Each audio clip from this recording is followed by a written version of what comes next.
This is a Lunar Ultima 556, just going to take you around the van, show you how it operates. In front of the van, you've got your jockey wheel, hitch and handbrake. We'll demonstrate these to you in person here on site. In the front locker, you've got your gas bottle with your gas valve on top. Gas open is gas on and gas close is gas off.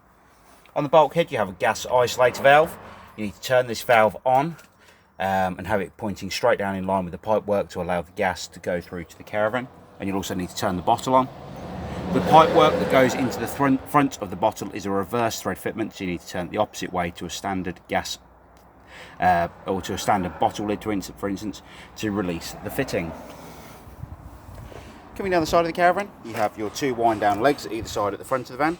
The two legs are only there for stabilising the van, not lifting the caravan. If you lifted the caravan with these legs, you could potentially damage the floor of the caravan. You've then got your heating and hot water flue. The heating and hot water flue is very simply there to allow the heating system to breathe and works very much like the flue on the side of your house. Then got your water pump connection, which very simply push down and release from the side of the van. And to put in place, you do the same and lock the pump in place. The pickup pipe drops down inside the act roll completely, and it needs to be fully submerged prior to turning the water pump on. In the side locker, you have your battery locker with your mains power lead coming in. You have two quick release connections on top of the battery to disconnect the battery, and you also have your motor mover power switch in this locker as well. The wheel nuts will torque prior to the caravan leaving site, so you can see they've been tightened correctly, and we'll also demonstrate the motor mover as you can see down here. Coming further along the side of the van, you've got the toilet flush tank. The toilet flush tank takes 3.5 litres of water and a cap full of the pink fluid prior to use, and you have to fill this to allow the toilet system to flush. In the bottom, you have the toilet waste cassette itself, so you release it by pulling out the orange handle and pulling the cassette towards you. The orange neck here turns out 90 degrees. The orange neck here turns out 90 degrees, so you can tip the waste away, and the grey cap is a measure for your pink and your blue fluid. On the back of the cassette, you've got your orange pressure relief button, so when you're tipping the waste away, it doesn't spit and splatter back at you. You need to put 1 litre of water in this cassette and a cap full of the blue fluid. You then got a storage locker for underneath the single bed or the seating area at the back of the caravan. On the back of the caravan, you have your two wind down legs again to stabilise the van. Storage locker for underneath the seating area on the opposite side. Two fridge vents that allow the hot air at the back of the fridge unit and take some cool air in. And behind one of those, you'll also find a gas flue for when you're running the fridge on the gas. You've then got your storage locker underneath the front left hand side seating area, which is a wet storage locker, so you can put your wet accessories in there as you're travelling home, for instance. 3-pin socket so you can have power out to your awning, and a 12-volt socket down the side here. You then got a barbecue gas point, and behind the locker door you've got the last of the wind down legs. Coming onto the inside of the caravan now.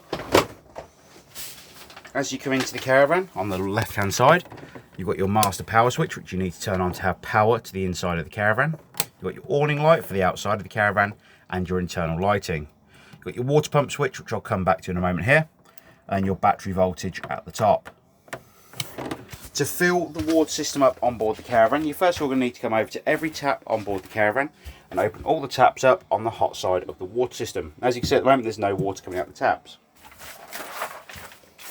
Then going to come underneath the seat on the front right hand side of the caravan, and underneath here you will find a yellow valve. That yellow valve that you can see in the video just there, unfortunately due to the light available underneath the cabinet here, not clearing up too well, the yellow valve you see underneath the seat is the drain down valve for the water system. So when that valve is parallel with the floor, as it is at the moment, you are able to fill the water system up. And when that valve is upright and pointing towards the bottom of the seat, it drains all of the water out of the system onto the floor underneath the van.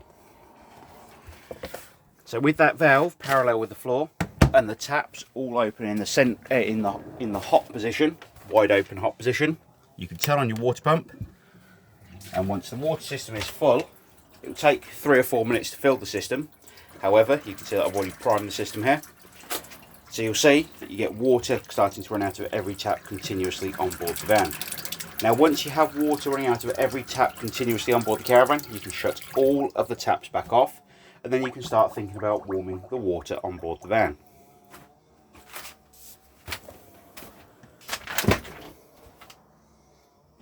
So, you have two ways of warming the water on board this caravan.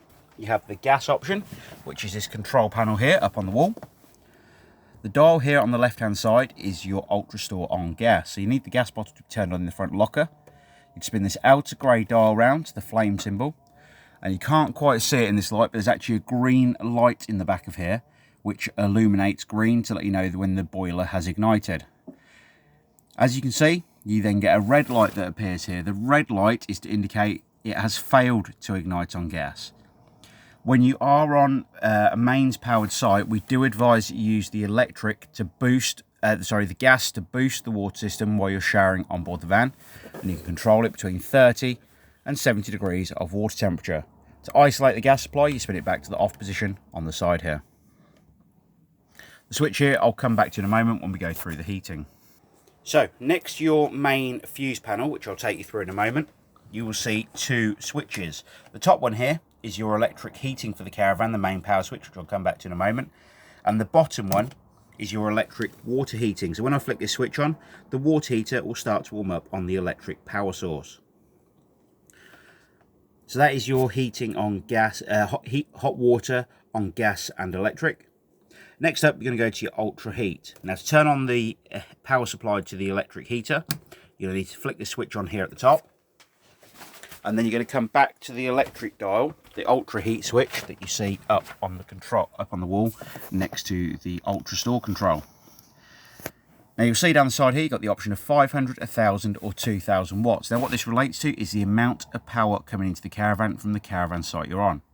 The only way you'll know what to set this to is by asking the site office when you arrive on your holiday. So for instance, if you've got 500 watts available, you'll select the 500 down the side here, and then you control the temperature of the heater on the dial in the centre between 1 and 9. And this actually relates to the amount of elements in the heater it's going to warm up. To turn the heater off, you're going to spin it back to the off position in the centre here. If you haven't got the power switch turned on, the Ultra Heat power switch down here, you will not get a green light appear in the back of here to tell you it's operating correctly.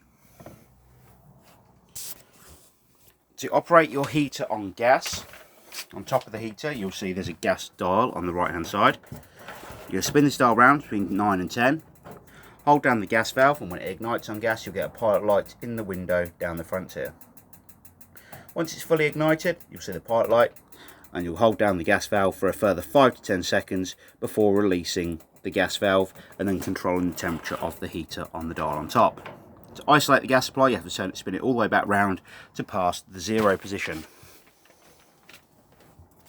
Underneath the seat on the front right hand side of the caravan,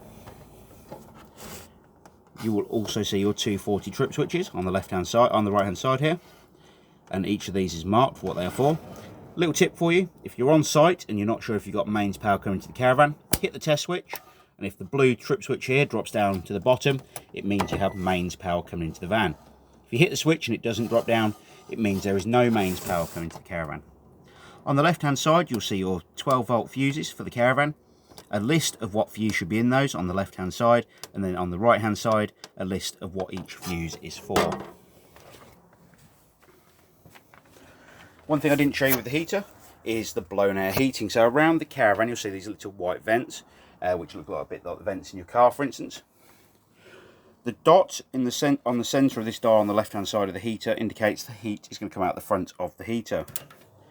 The wave symbol on the left hand side is continuous blown air, and you can control the fan speed with the dial on top. You can also turn this on when you haven't got the heating on to use as a cool air fan. It is not air conditioning though, it's just a cold air fan.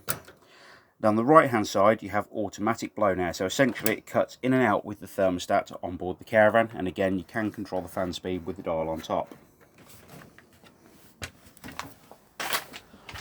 Hob, grill and oven all work very much like your household appliances. 240 electric ring on the back of the hob will only work when you're connected to mains power, the same as the microwave. When you are travelling, you do need to remove the microwave plate before travelling. So if it does come out, it could potentially come out, hit the top of your cooker hob and damage the caravan internally. Next up, you've got your fridge. So you can press the power button, the fridge will come on. You've got your option to run gas here. If the gas is turned on, the fridge will self-ignite on gas. And the pilot light for the fridge is this blue light at the bottom. If this starts flashing and a 9 and a spanner symbol here appear on the right hand side, it means the fridge has failed to ignite on gas. You can control the temperature of the fridge on the button on the right hand side on gas or mains. Hit the button on the left hand side and it will change your power source. So as you can see now, we've got 240 mains coming into the caravan from the caravan site we're on. Essentially then the fridge will run off the mains power like your household fridge. The blue light here again, if it is solid, it means the fridge is operating. If it starts flashing, it means there is no 240 mains power supply. The last option you have on the fridge is the 12 volt mode. Now 12 volt mode is from the car you are towing with, not from the caravan itself. If you have the wrong connection on the back of the car or it is not wired up correctly, the 12 volt supply from the car will not operate the fridge. It has been tested in our workshop to work on 12 volts and it does just that. Like I said, if the connection on the back of the car is wrong, unfortunately you will not be able to charge the battery on board the caravan as you're travelling, and you will not be able to use the 12 volt supply to the fridge. Last thing we go through is in the bathroom. The toilet itself has an electric flush, so you've got a button here that you press to flush the toilet. Have a toilet full indicator light that illuminates red on the left hand side here. The toilet seat itself turns for your convenience, as you can see. However, when you're removing the toilet waste cassette from underneath the caravan, it needs to be in the straight on position. Below the toilet you also have your grey waste handle. The grey waste handle needs to be pushed over to the right hand side when you're using the toilet cassette, when you're using the toilet itself, and in the closed position when you're not. Again, this flap needs to be in the central position before you remove the toilet waste cassette from underneath the van.